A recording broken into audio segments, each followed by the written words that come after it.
ಎಲ್ರಿಗೂ ನಮಸ್ಕಾರ. ನಾನು ಕಾಂಗರು ಸಿನಿಮಾದ ಡೈರೆಕ್ಟರ್ ಕಿಶೋರ್ ಮೇಗಳ ಮನೆ ಮಾತಾಡ್ತಾ ಇರೋದು.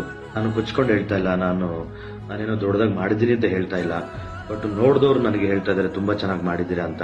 ವ್ಯೂಸ್ ಚೆನ್ನಾಗಿ ಬರ್ತಿದೆ, ನೋಡಿದ್ರೆಲ್ಲ ತುಂಬಾ ಚೆನ್ನಾಗಿದೆ ಅಂತ ಹೇಳ್ತಿದ್ದಾರೆ. ಆದ್ರೆ ಜನಗಳು ಬರ್ತಾ ಇಲ್ಲ. ತೆಲುಗು, ತಮಿಳಲ್ಲೂ, ಮಲಯಾಳಮಲ್ಲೂ ಬರ್ತಾ ಇದೆ ಸಿನಿಮಾ, ಅವು ಹೌಸ್ಫುಲ್ ಆಗಿ ಓಡ್ತಾ ಇದೆ. ಆದ್ರೆ ಯಾವುದೇ ಸಿನಿಮಾ ಕಂಪೇರ್ ಮಾಡಿದ್ರೆ ನಮ್ದಂತೂ ತುಂಬಾ ಚಿಕ್ಕದಾಗಂತೂ ಏನಿಲ್ಲ. ಅದು ದೊಡ್ಡ ದೊಡ್ಡ ಹೀರೋಗಳನ್ನ ಮೀಟ್ ಮಾಡಿ, ಅವ್ರನ್ನ ಅಪ್ರೋಚ್ ಮಾಡಿ, ಅವ್ರ ಬಗ್ಗೆ, ನಮ್ಮ ಸಿನಿಮಾ ಬಗ್ಗೆ ಅವ್ರ ಹತ್ರ ಹೇಳ್ಸೋದಕ್ಕೆ ನಮಗೆ ಆಗ್ತಾ ಇಲ್ಲ.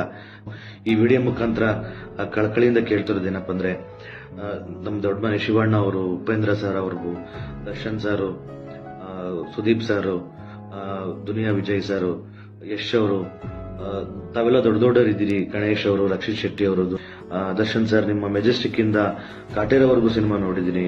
ಹುಚ್ಚರ ತರ ನಾವು ಕೇಕೆ ಹೊಡೆದ ಸಿನಿಮಾ ನೋಡಿದ್ವಿ. ಶಿವಣ್ಣ ಅವರು, ನಿಮ್ಮನ್ನ ದೇವರಂತ ನಾವು ಭಾವಿಸ್ತೀವಿ. ನಿಮ್ಮ ದೊಡ್ಡ ಮನೆ ನಾವು ದೇವ್ರ ಮನೆ ಅಂತ ನಾವು ಭಾವಿಸ್ತೀವಿ. ಯಶ್ ಸರ್ ಅವರೇ, ನಿಮ್ಮ ಸಿನಿಮಾ ಅಷ್ಟೇ ನಾವು ಹಾಗೆ ನೋಡಿದೀವಿ. ಆದ್ರೆ ನಾನು ಒಂದು ಚಿಕ್ಕದಾಗ ಒಂದು ಸಿನಿಮಾ ಮಾಡಿದ್ದೀನಿ, ಅದ್ಭುತವಾಗಿ ಮಾಡಿದ್ದೀನಿ. ದಯವಿಟ್ಟು ನನಗೋಸ್ಕರ ಸಿನಿಮಾ ನೋಡಿ, ನಮ್ಮ ಸಿನಿಮಾ ಬಗ್ಗೆ ಮಾತಾಡಿ. ಇಲ್ಲ ಅಂದ್ರೆ ಒಳ್ಳೆ ಸಿನಿಮಾ ಸತ್ತೋಗುತ್ತೆ, ನಿಮ್ಮನ್ನ ಮೀಟ್ ಮಾಡೋಕ್ಕೂ ಆಗಲ್ಲ. ನಿಮ್ಮನ್ನ ಮೀಟ್ ಮಾಡಬೇಕು, ನನ್ನ ಸಂದೇಶ ಹೋಗ್ಬೇಕಂದ್ರೆ ಈ ಟೆಕ್ನಾಲಜಿ ಮುಖಾಂತರ ಅಷ್ಟೇ ಮಾಡೋಕ್ಕಾಗೋದು. ಅದ್ರ ಮೇಲೆ ನನ್ನ ಕೈಲಿ ಏನು ಮಾಡೋಕ್ಕಾಗಲ್ಲ. ನೋಡಿ, ಒಂದ್ಸರಿ ನೋಡಿ. ಚೆನ್ನಾಗಿಲ್ಲ ಅಂದ್ರೆ ನನಗೆ ಫೋನ್ ಮಾಡಿ ಬೈರಿ, ಚೆನ್ನಾಗಿ ಮಾಡಿಲ್ಲ ಗುರು ನೀನು ಅಂತ. ಚೆನ್ನಾಗಿತ್ತು ಅಂದ್ರೆ ದಯವಿಟ್ಟು ಸಿನಿಮಾ